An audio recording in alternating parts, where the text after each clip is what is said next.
Hi, for Lecture 11, we will be talking about social problems, which is the social construction of social problems. A social problem or a social issue is an undesirable condition that people believe should be corrected. Such conditions gain the attention of a particular society at a particular time, and some problems capture public attention.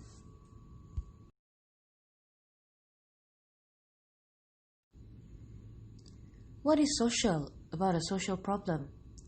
In the late 20th century, a list of current social problems in Malaysia might include poverty, child abuse, crime, illegal immigrants, vandalism, and drug and also alcohol abuse.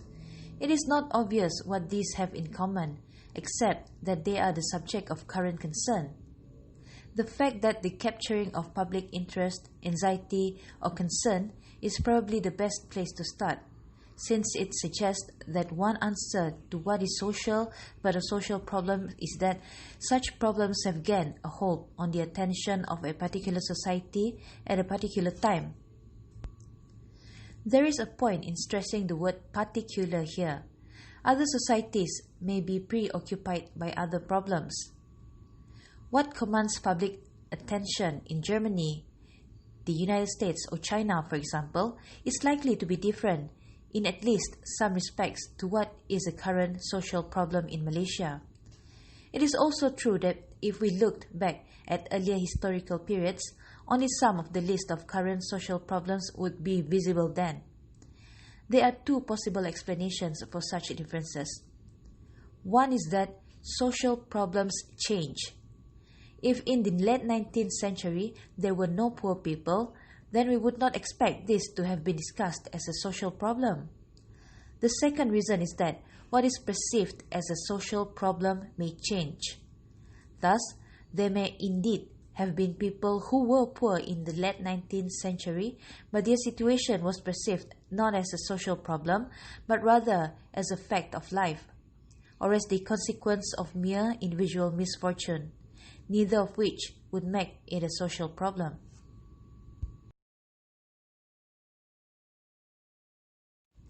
When and why does a private trouble become a social problem? The American sociologist C. Wright Mills in 1959 drew a distinction between personal troubles and public issues. He suggested that although there were many troubles or problems that individuals experienced in their lives, not all of these emerged as public issues which commanded public interest and attention, or which were seen as requiring public responses. For us, however, the important distinction is between issues that are private, that is, to be handled within households, families, or even communities, and those which are public, that is, to be handled through forms of social intervention and regulations. One factor that may make a difference to whether things are perceived as private troubles or public issues is scale or volume.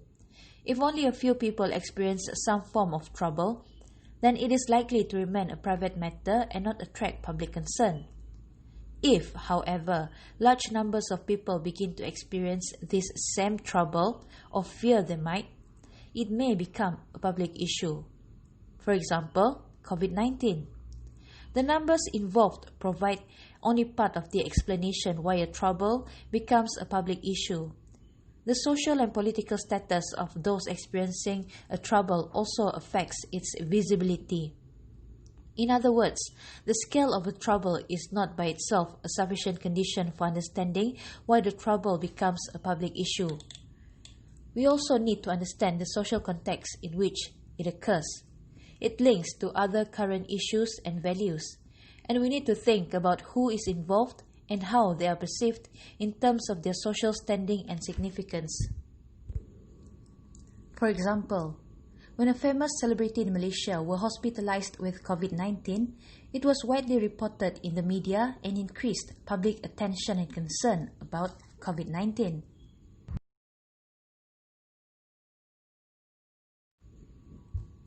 In very simple terms, we might suggest that there are two routes to trouble becoming public issues which are distinguished by the question, whose problem is this? Some troubles become social or public problems as a result of the actions of those people who experience them, or those who speak on behalf of such people. For example, campaigns aim to capture public attention and direct it to the conditions or experiences that specific groups of people are suffering. Other examples include campaigns to draw attention to the widespread incidence of domestic violence despite its relative public invisibility, or to reveal the scale of and suffering associated with poverty. Such campaigns try to let the public know about the problem and get some kind of public action taken to remedy it.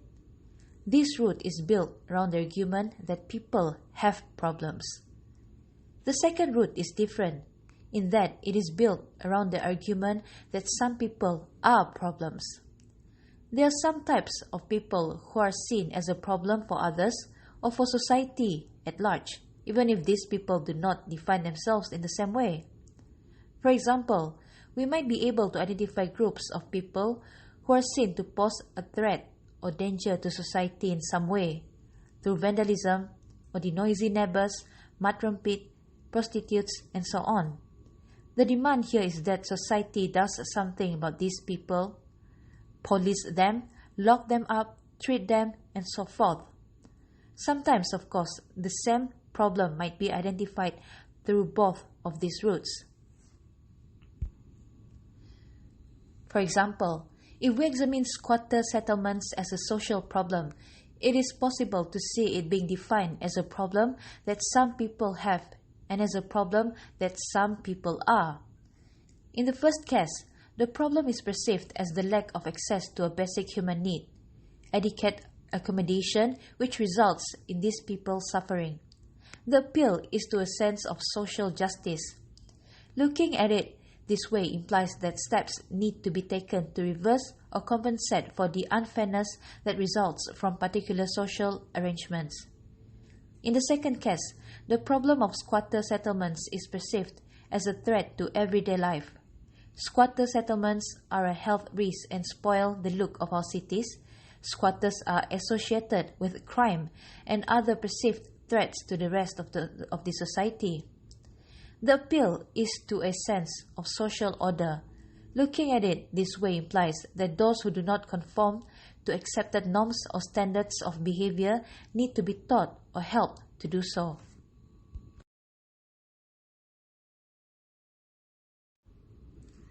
How do we deal with social problems? Whether social problems are seen as issues of social justice or social order, they are usually associated with the idea that something must be done. Social problems represent conditions that should not be allowed to continue because they are perceived to be problems for a society, requiring society to react to them and find remedies.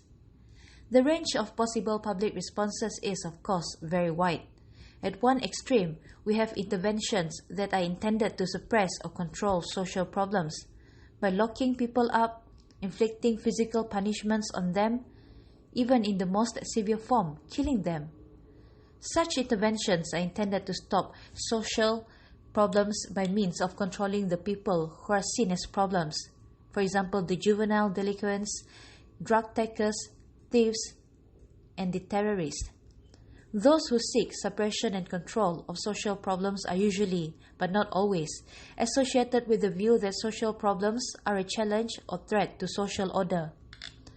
However, other interventions are intended to fix or improve the social conditions that cause problems, bringing about greater social justice, enhancing social welfare, or providing a degree of social protection. The development of welfare states in most advanced industrial societies during the 20th century was associated with attempts to remedy social problems or to provide citizens with some collective protection from dangers to their economic and social well-being. In the process, a whole range of issues moved from being private troubles to becoming matters of public concern and intervention. Between the late 19th and the mid-20th centuries, these societies redefined the distinction between private and public matters. Sending children to school became a matter of public compulsion rather than a private parental choice. Health became a focus of public finance, provision and intervention rather than being left to private arrangements. In the process, citizens in advanced industrial societies came to associate social problems with social intervention, often involving action by the state that were intended to reform or remedy the conditions that created problems. Social welfare and the welfare state in particular was intimately linked to social problems. But in recent years, people have started to question whether these issues really are social problems or whether state welfare is the best remedy. This is an important reminder that a central aspect of what is social about social problems is the way in which these problems are socially perceived, defined, or comprehended. For example, just because unemployment was identified as a social problem in the 20th century does not mean that it will always be defined in this way. Even if unemployment remains defined as a social problem, it is not necessarily the case that the nature of the problem will always be understood in the same way. A move from the notion that unemployment have problems to the idea that unemployed people are problems has major implication for the direction of public policy. If unemployment is understood as a problem created by a wider economic failure, like an economic recession, then an appropriate policy response might be both to attempt to revitalize the economy in order to create jobs and to provide financial support in the meantime. If, however, unemployment is perceived to arise from either a failure of the unemployed to seek employment or the lack of necessary skills among unemployed people, then an appropriate policy response might be to discourage people from relying on state-provided income support and to encourage them to participate in some skills training. We have seen that social problems are social in the sense that they capture public attention. They are more than private troubles, perhaps through reasons of scale, but certainly because they connect with other public issues, values, and concerns. For example, with contemporary concerns about social justice or social order. They are historically and culturally specific, that is, they belong to or are visible in particular societies at particular times. Finally, while they may be associated with changing social conditions, a rise or fall in the numbers of people in a particular conditions such as poverty or homelessness, their status as social problems depends upon how they are perceived.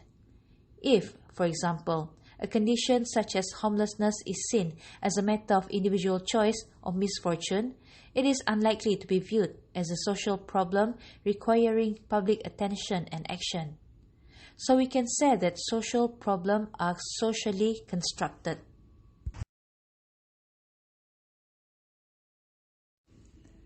One of the starting points of the social scientific approach is that in order to study society, we must distance ourselves from what we already know about it.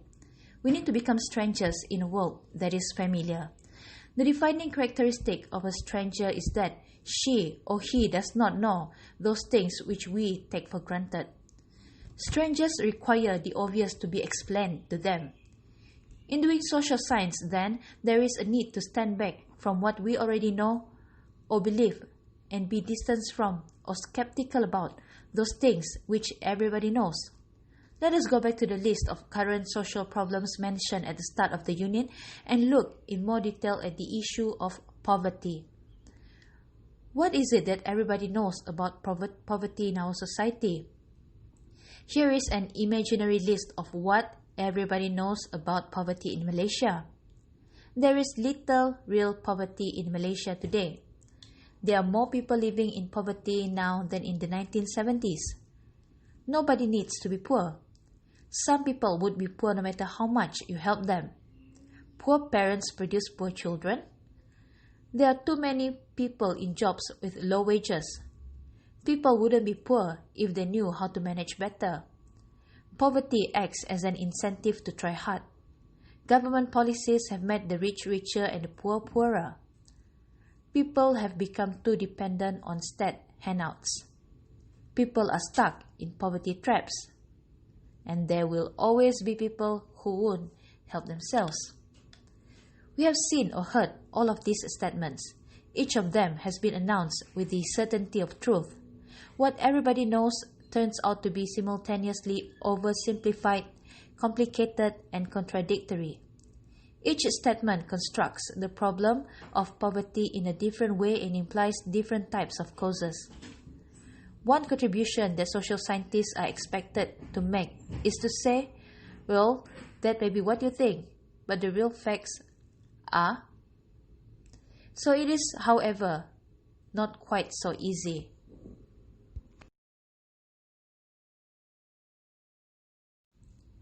What do we mean by poverty? The definition of poverty is contested. One reason for this is that defining poverty is itself a contested issue. Should it mean an absolute lack of resources, or should it be measured relative to the standards of the particular society? Even if agreement could be found on the definition, this still leaves open the issue of how to interpret or explain those facts. An alternative starting point is to examine how poverty is socially constructed as a problem, to scrutinize what everybody knows alongside public, political, and policy definitions of the problem, and to disentangle the constructions that we find. This means that the practice of social science involves what we might call systematic skepticism, distancing oneself from the common sense understanding.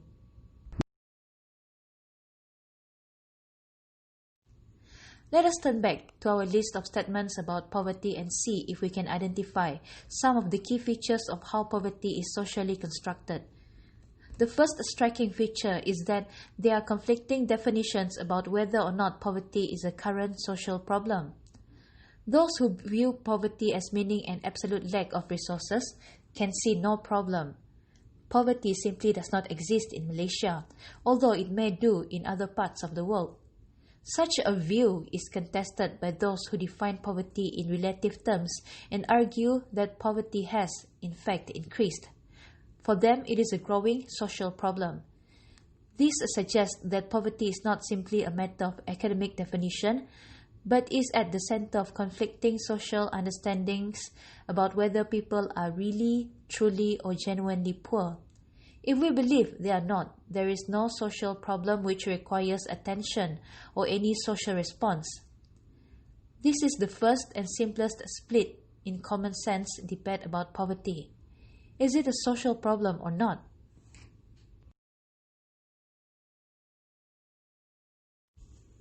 The second striking feature of these everybody knows statements is that they evoke widely divergent views of poor people and the causes of poverty. This common sense about poverty is contradictory and contested. Some people look to the external causes of poverty, the social, economic, and political conditions that make some people poor. Others look to the internal causes of poverty, for example, the attitudes, behaviors, or morals that lead some people to make themselves poor. What is noticeable is that even brief statements such as "nobody needs to be poor" carry a set of unspoken assumptions about the nature of society and the nature of poverty. "Nobody needs to be poor" tells us that we live in a society of opportunities for everyone. There are no external conditions that force people to be poor. If people are poor, then this is something to do with the choices they make. Therefore, poverty is the result of poor people making bad choices in how they live, work, spend money, etc. A short five-word statement contains a series of assumptions which add up to a theory of society, an opportunity society, a theory of human behavior, people make choices, an explanation of poverty, some people make bad choices. It also implies how the rest of society should position itself in relation to poverty. It is not our responsibility if they make bad choices, nor there is anything we can do about it except perhaps educate them to make better choices. Each of the statements above could be assessed in this way, exploring the assumptions about society, behavior, and poverty that underpin them. The same approach could be applied to statements about other social problems.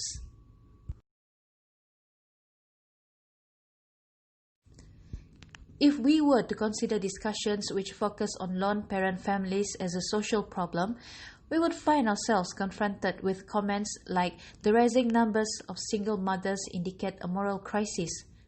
What assumptions do you think underlie this statement?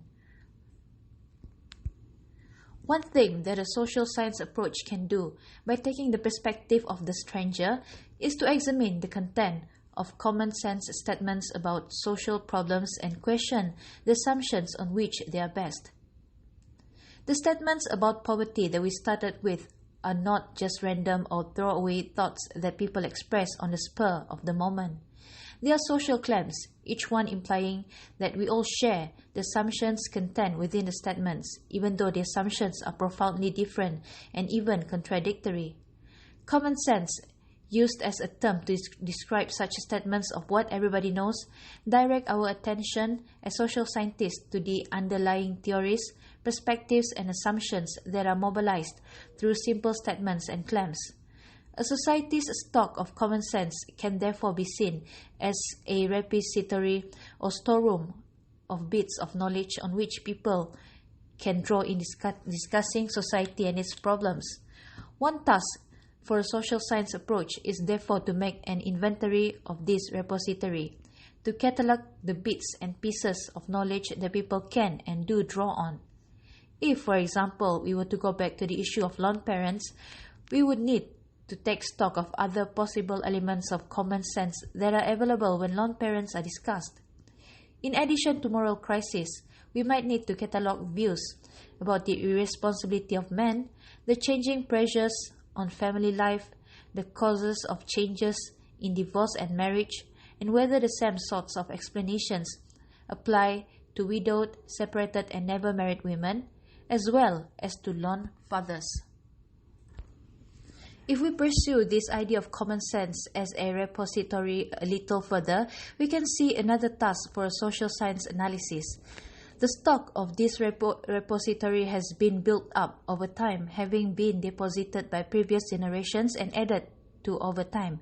It is not simply what we think today, but has a history. One thing we can do then is to look for the traces of older ideas to see how they are recirculated and kept alive across decades and even centuries. For example, ideas about the difference between the deserving and undeserving poor are deposits from the mid-19th century discussions about the problem of poverty in UK, Europe, and USA. They reflect anxieties of that time about how to deal with poor people and how to ensure that social policies, the provision of benefits by the state or by charitable sources, did not go to the wrong sort of people. Such ideas, together with the assumptions about society and human behavior, were not just dumped in a dark corner of the storeroom and left to accumulate dust, never to be seen again. Rather, they are brought out again from time to time and threaded into new issues and debates, for example, about whether we should have universal benefits or ones that are targeted at the most needy, or about how to distinguish between scroungers and those genuinely in need. Ideas about people getting their just deserts and the moral worth of different people have been a recurrent feature of discussions about poverty. Finally, it is important to note that this approach to common sense is not merely an academic exercise, in the sense of being of no practical use or interest. Taking an inventory of common sense and examining the continuing traces of past ideas and the ways in which they are revised or used are an integral part of the study of social problems and social policies. There are three aspects which make an understanding of common sense an essential feature of studying social problems. Each bit of common sense involves a claim to be the truth. For example, statements about poverty are not just different, but are contested in conflicts where each position seeks to be what everybody knows. Part of the approach to social science is not just to take an inventory, but to ask which strands are currently the dominant or most widely accepted ones and how these patterns can be explained. Number 2, common sense views are not just discussions or conversations that take place in idle moments. They are also connected to social and political action. Political parties address bits of common sense in their efforts to persuade people that they have the right answers and that their policies should be implemented. Indeed, one of the most potent claims made by political parties is that they are on the side of common sense, or what they are proposing is merely what everybody knows. If we have taken an inventory of common sense, we are in a position to ask which part of common sense is being addressed here and what has happened to the other parts. These connections, the dominance of some ideas over others, and the political articulation of some ideas matter because they lead to social action. The predominant definition of poverty, explanation of its causes, or view of who is deserving has consequences, for this shape how the society and its political institutions respond to poverty. Social scientists need to stand back to view common sense, or what everybody knows, from the perspective of a stranger. Common sense about social problems as a poverty involves a process of social construction, drawing on a repository or storeroom of underlying theories and assumptions. Common sense has been built up over time, carrying with it traces of earlier understandings which are also brought into discussions of new issues and debates. Common sense is itself divided, reflecting contested and conflicting claims about the nature of society and social problems. Although we have talked here of different bits of common sense, some authors prefer to talk about a range of common senses. In discussions of social problems, each position seeks to be what everybody knows, the dominant common sense. This has direct consequences for the development of social policy through political initiatives. The skeptical analysis of common sense here is therefore of practical as well as academic importance.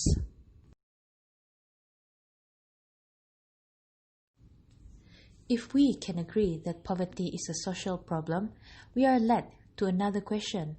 What sort of social problem is it? For some, it is a social problem because people should not be poor. It involves social injustice. For others, poverty is a social problem because poor people behave badly or bring up children poorly. It involves social disorder. We therefore have another parting of the ways, with some believing that social injustice requires poor people to become less poor, and others believing that poor people need to be made better people. In part, this split between justice and order reflects the different common sense views of why poor people are poor. We would suggest that it is possible to see at least three different conceptions of the causes of poverty, which are: poverty is natural or inevitable, poverty is the result of poor people, and poverty is the result of economic or political causes.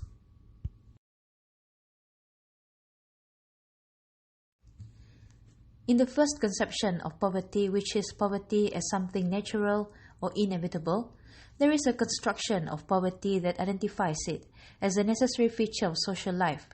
Some people will be better endowed, try harder, or be more successful than others, and inequality will be an inevitable result. Interfering with this natural order of things is dangerous, particularly because it prevents poverty acting as a spur to try harder. This is the basis of the American economist George Gilder's attack on welfare culture, his term for state programs intended to diminish the impact of poverty. Gilder in 1981 said that the most serious fraud is committed not by the members of the welfare culture, but by the creators of it, who conceal from the poor, both adults and children, the most fundamental realities of their lives, that to live well and escape poverty, they will have to keep their families together at all costs and will have to work harder than the classes above them. In order to succeed, the poor need most of all the spur of their poverty. In this perspective, poverty is simultaneously natural and socially necessary. Inequalities are both the natural result of unequal performance in a competitive world and necessary to keep people trying to succeed. The response to the problem of poverty is to try to restore it to its natural state, since programs designed to ameliorate it prevent people trying to succeed. As a result, poor people become dependent on welfare benefits and demoralized, losing the moral urge to fend for themselves and their families.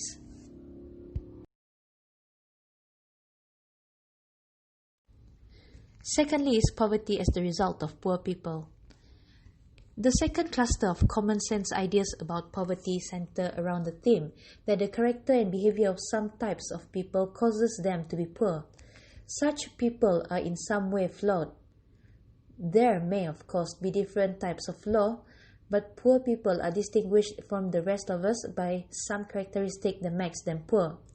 This might be their moral character, it might be their abilities or capacities, or it might be that they have not been properly socialized. What is the argument in the following quotation? So according to Anderson 1989, such problems of morals, attitude, behavior are not susceptible to a quick fix by social policy. If incompetent shopping is the problem, larger handouts will not cure it.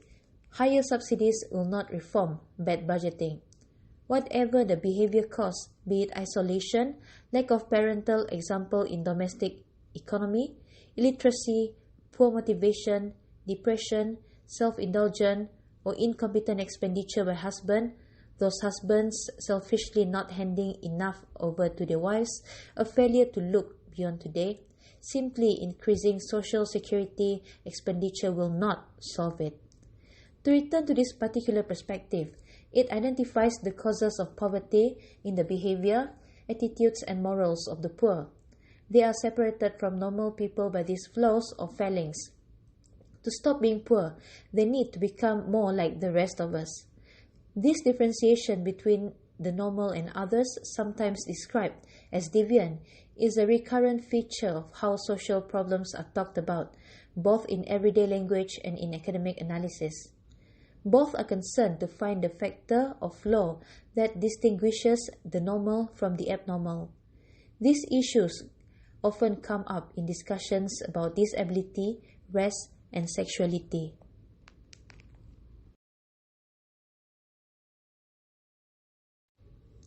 The third conception is poverty as the effect of economic or political causes. The third and final cluster of ideas about poverty are those which imply causes that lie in the external world of the economy and politics. For example, an increase in the number of people working in low-paid jobs produces lower incomes and more people living in relative poverty, or changes in government policy on welfare benefits might reduce incomes or trap people in poverty because they lose benefits when they earn income. These definitions locate poverty as an effect of causes beyond individuals or families, what we might call structural or social causes, because they are located in social structures or arrangements that are outside the individual's control. Here is one such argument. According to Oppenheim 1993, the poverty of low wages and poor working conditions is often still a hidden factor in the poverty debate. Recent government policies have specifically weakened employment rights. Alongside the deregulation of employment law, new patterns of employment have changed the profile of the workforce. There has been a marked increase in self-employment and in part-time and low-paid work, and a small increase in temporary work. Women are more likely to be in both part-time and temporary work. Many of these jobs are low-paid with few employment and social security rights, which not only creates poverty but also stores it up for the future.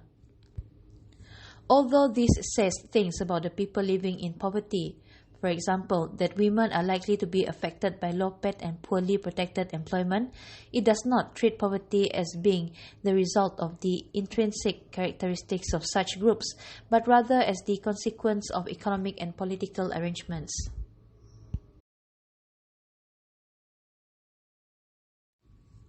So far, we have looked at three more developed discussions of some of the basic propositions about poverty.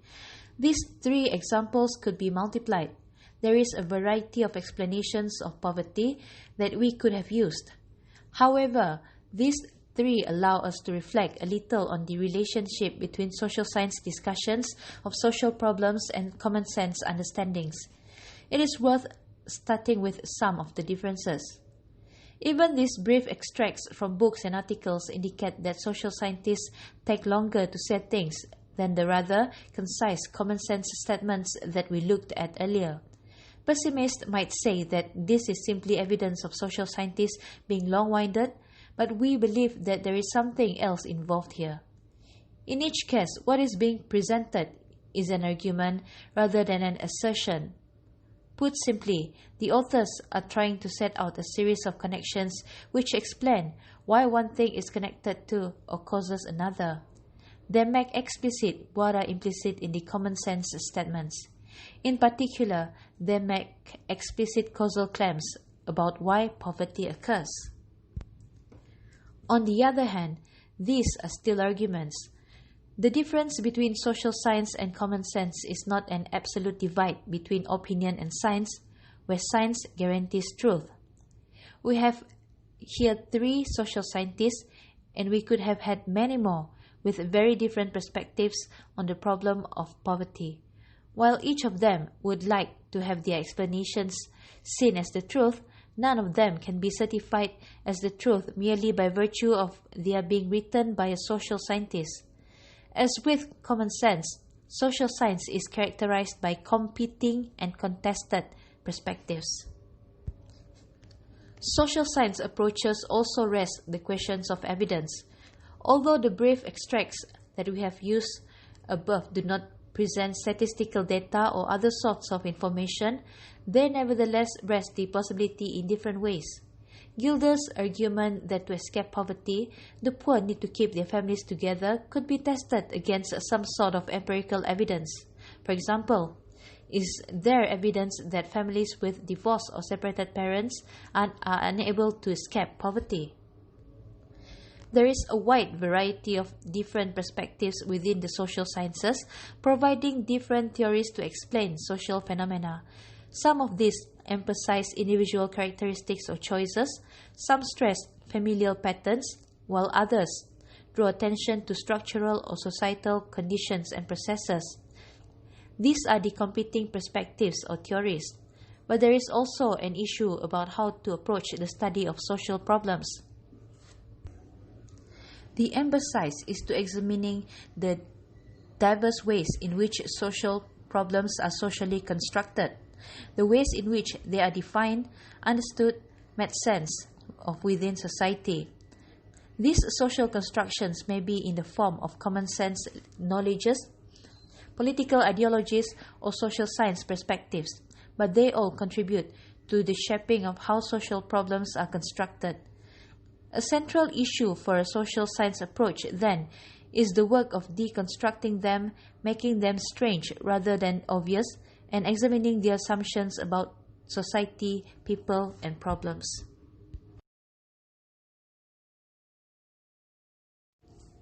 Previously, we looked at the issue of competing explanations of social problems. Here we want to take a rather different approach by starting from one of the major dividing lines between different types of explanation. These dividing lines are ones that recur in the definition, interpretation, and explanation of a range of social issues. For example, patterns of inequality between men and women, crime and juvenile delinquency, the persistence of poverty, and so on. Despite the fact that we have referred to these topics as social issues or social problems, the most basic dividing line between different social constructions is the distinction between the natural and the social. This might seem slightly confusing, given our focus here on social issues, but ideas about the natural basis of social arrangements or social problems are widespread. There are many claims about social issues that begin with the formulation, "It's only natural that." For example, it's only natural that men go out to work, boys will be boys, and people will not trust other races, and so on. If we consider this approach as a social construction, a way of perceiving or understanding the world, instead of exploring it in ways which seek to challenge or confirm the facts on which it is based, what effect would that have? Ideas about the natural basis of society or of social problems within society refer us to a set of claims about the universal laws of biology or evolution that determine how we might behave. Some ideas often place an emphasis on competition, conflict, and struggles for evolutionary success, which is the survival of the fittest. They identify a range of attributes as the biological basis of human society and often insist that these are unchanging and unchangeable. In claims about the natural, biological attributes are often brought forward as explanations of social patterns. Thus, biological differences between men and women are drawn upon to explain differences in social behavior or patterns of social inequality. Classically, women's biological capacity to bear children, whether they do so in practice or not, has been held to account for a range of social patterns. For example, for many years, women's exclusion from education was justified on the grounds that they did not need to know anything beyond being a wife and mother, because stimulation of the brain would drain energy that should be devoted to the task of reproduction. Equally, men's behavior has been interpreted as the product of biological forces and drives. For instance, biologists have developed an approach known as parental investment theory to explain why women are monogamous home builders while men are philandering adulterers. According to this theory, the different investment which eggs and sperm represents for the two sexes produces a different orientation to the genetic challenge of reproduction. Women invest qualitatively the best chance for a small number of eggs, while men invest quantitatively scattering their seed. Such distinctions between men and women have been held to account for a variety of social differences in attitudes, behavior, sexuality, patterns of employment, levels of income, involvement in politics, and so on, according to Barash, 1981. While there are many arguments about whether there is evidence to support this sort of explanation, our main concern with it here is as a distinctive type of social construction. It centers on the claim that our social world is formed and constrained by a variety of natural causes and conditions. The emphasis on the natural in this form of social construction provides a strong claim to authority and truth by referring to a world of natural laws that are seen as universal and immutable. As a consequence, many of the social constructions that refer to natural conditions or causes tend to warn against attempts to change or tamper with these natural laws. Social interference, for example, attempts to promote greater equality between men and women, is likely to have undesirable and unnatural consequences. Where social constructions that center on nature tend to be resistant to change, social constructions that center on the social conditions and causes of social issues tend to imply the possibility of change, reform, or improvement. An emphasis on the social character of social arrangements suggests that such patterns might be rearranged. Thus, if some form of undesirable behavior, such as delinquent behavior by young men, are defined as resulting from following bad examples, this construction implies that the provision of better role models would lead to improved behavior. By contrast, natural constructions would draw attention to the biological or genetic basis of such behavior. Boys will be boys, indicating little hope for intervention or change. Despite the distinction between natural and social here, both types of approach to social issues are examples of social construction. Each provides a way into defining, interpreting, and acting in the social world that we inhabit.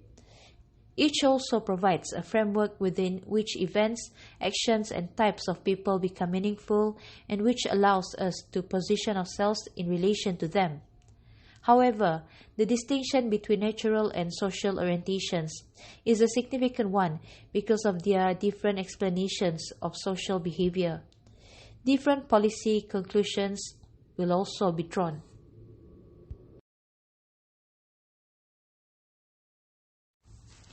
The distinction between the natural and the social is not the only significant one. Even the social orientation in constructions of social problems is complicated by different sorts of emphasis.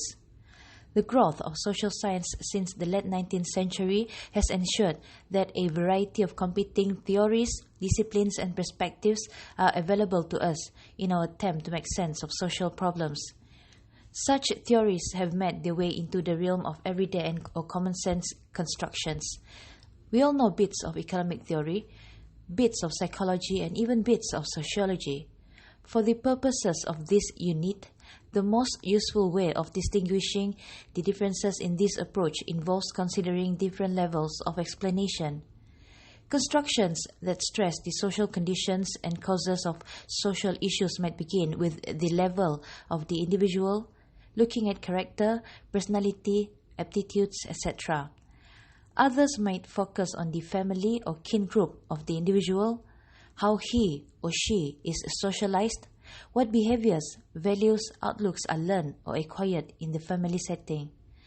The third level would then be the locality, patterns of social networks, peer groups, and other local influences. Beyond this, one might look to constructions that deal with the culture of a particular society. For example, its values, orientations, and how these are communicated, looking at the role of the mass media, education system, and so on. Finally, some explanations look to social structures for the causes and conditions of problems, how the society is arranged, how the resources and power are distributed, and how inequality is organized. Different perspectives are likely to emphasize different levels of explanation.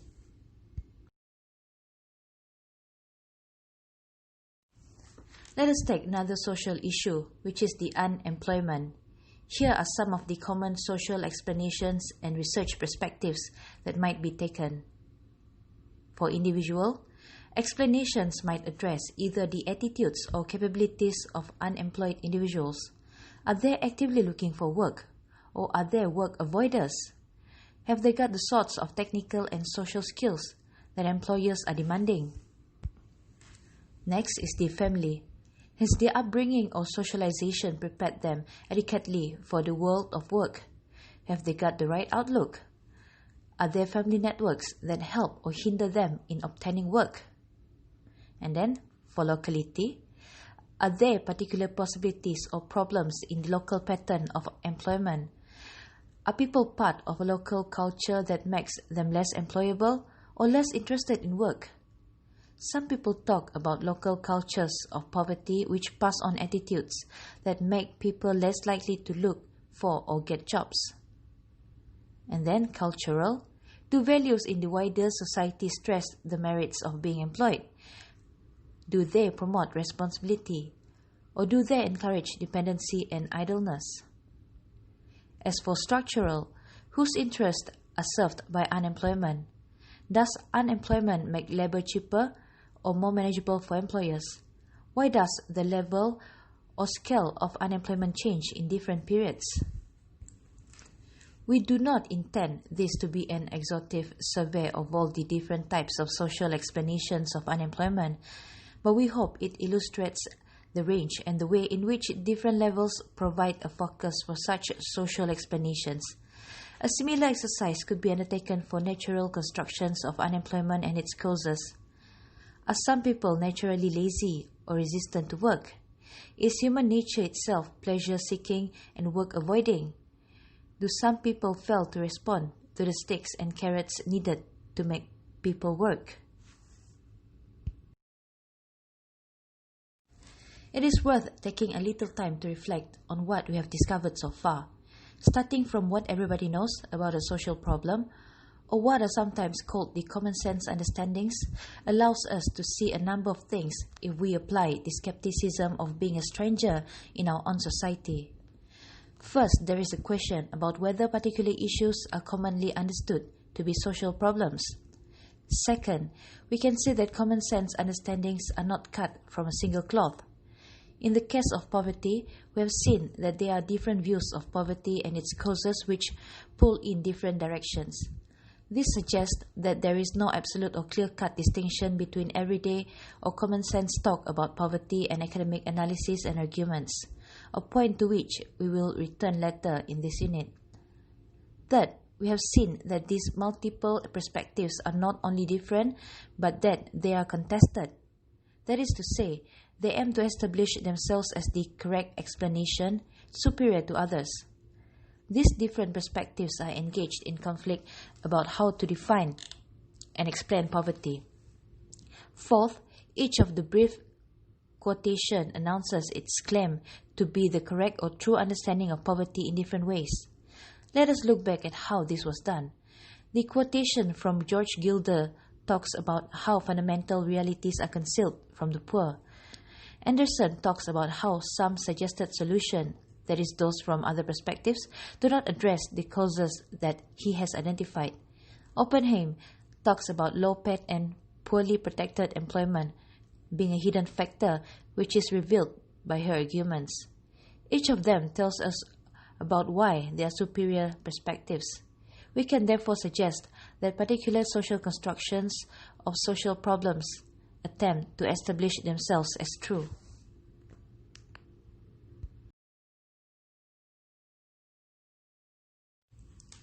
How we name things affects how we behave towards them. The name or label carries with it expectations. Let us consider the example of motherhood. The link between the biological facts of motherhood and its social expression are frequently taken for granted. The social constructionist approach has a rather different starting point. Thus, we expect mothers, or more accurately, people who carry the label mother, to love their children, be attentive to their well-being, and to enable them to thrive. The label mother carries a stock of social expectations, so that if a mother fails to behave in this fashion, if she abandons or abuses her children, we are likely to identify her as an unnatural and will anticipate finding something wrong with her that would explain her failure to live up to our expectations. What matters here, say social constructionists, is not the biology but social expectations. As with the label mother, many other names, the socially constructed identities or patterns of our society, are so well established or taken for granted that we view them as natural. From a social constructionist standpoint, the appearance of the word natural or unnatural is usually a warning that deeply embedded patterns of social expectations are at stake. The most deeply embedded aspects of our social arrangements have become so taken for granted that we find it hard to think of them as social. Instead, we attribute them to causes or forces beyond society, to the realm of nature.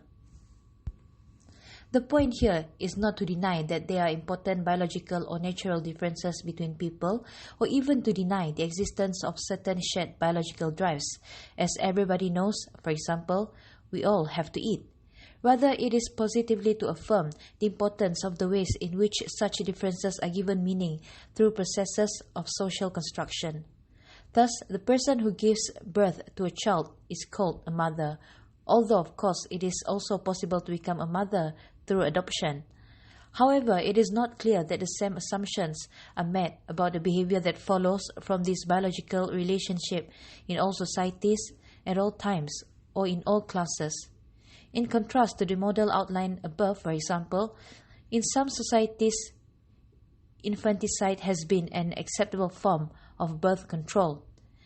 In others, child care has been shared through white kinship networks, and in some social classes, and at some times, the passing on of babies to wet nurses and then nannies, with little continuing maternal contact, has been viewed positively.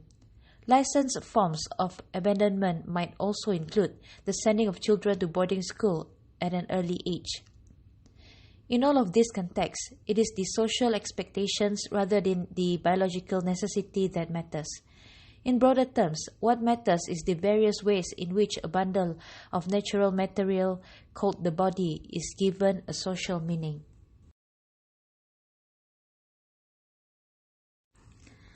The labeling perspective associated with Berger and Lachman focuses on the processes by which some behaviors and types of people become marked out for social disapproval. targeted by the wider society as different and requiring some form of social response. Its virtue is that it challenges conventional assumptions that social problems exist out there as obvious and commonly understood facts. Berger-Ehrlichman's perspective stresses the importance of language in shaping how we define, understand, and respond to social problems by drawing attention to the role of labeling. However, the perspective is less helpful in dealing with the question of why some conditions become identified as problems and why some sort of social constructions are in widespread use.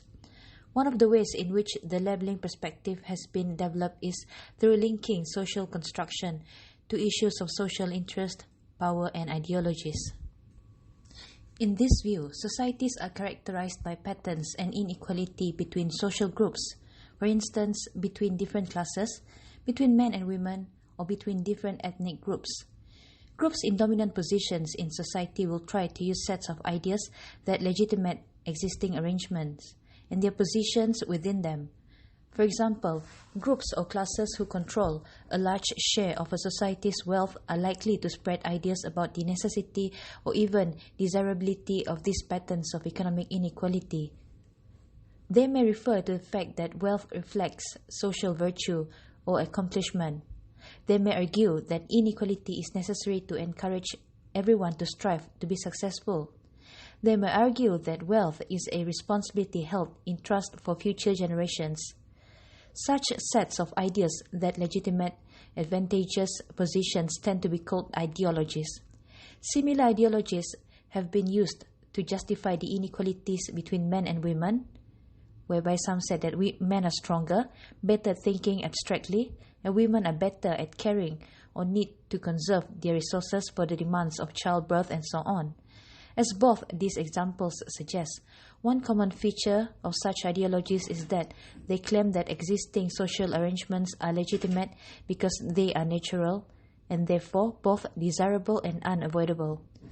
Each structural pattern of inequality is likely to create interest in preserving or changing the existing pattern, and these interests are likely to provide the foundation for ideologies which seek to legitimate or challenge these inequalities.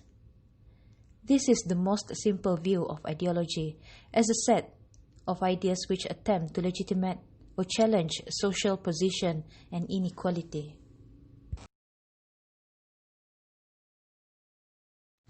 Ideologies are also likely to be involved in defining who and what are social problems. Most obviously, those who challenge existing social arrangements are likely to be defined as troublemakers, agitators, or rebel rousers who aim to cause unnecessary social disruption and disaffection. Alternatively, such challenges may be dismissed as utopian, unworldly, or even unnatural because they claim that other ways of arranging the social world are possible. Beyond this, however, there are ways in which specific social conditions or patterns of behavior might be identified as social problems because they run counter to the interest of dominant groups. For example, some social scientists have suggested that the interests of a capitalist class mean that it needs a healthy and reliable workforce. In the period of industrialization, therefore, indolence and insobriety came to be defined as social problems because they threaten to disrupt patterns of work and the norm of a sober and industrious worker. Equally, it has been argued that the industrialists of Britain came to take a growing interest in the health of the nation at the end of the 19th century, when they became concerned that ill health and malnutrition made the British working class less fit and less competitive by comparison with other industrializing nations. Such problems here are the result of interest being threatened, and the definition of those problems stem from the power of dominant groups to determine what counts as a problem. Taking the question of ideology seriously provides a way of developing beyond the limitations of the labeling perspective in studying the social construction of social problems in three main ways. Foregrounding ideology allows us to ask the questions: who says this is a social problem, and whose interests are being served by this definition? Looking at ideologies remind us that the ways in which problems are identified and defined are neither obvious nor neutral, but are socially motivated.